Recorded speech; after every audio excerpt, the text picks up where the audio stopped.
مکۃ المکرمہ اور مدینہ طیبہ، خانہ کعبہ اور مسجد نبوی کا کردار پورے عالم کے لیے مثالی کردار ہے۔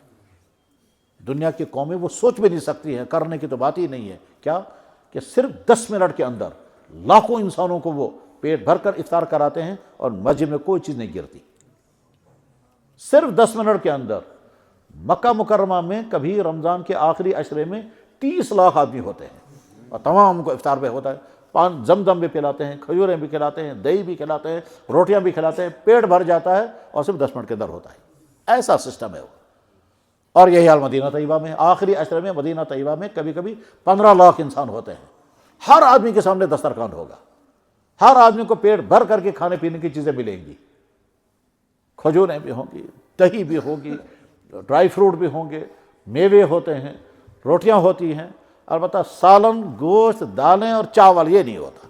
یہ اندر لے جانے نہیں دیتے، کیونکہ اس کے نتیجے میں اندر جو ہے وہ سارا ڈسٹرب ہو جائے گا۔ تو غرض یہ کہ وہاں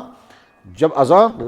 مغرب کی اذان ہوئی، اذان کے سٹارٹنگ کے ساتھ افطار شروع ہوا، اس اذان کے 12 منٹ کے بعد ہم نے بارہا دیکھا، ٹھیک 12 منٹ کے بعد تکبیر سٹارٹ ہو جائے گی، ان 12 منٹوں میں لوگ افطار بھی کر چکے ہوتے ہیں اور دسترخوان اٹھ جاتا ہے۔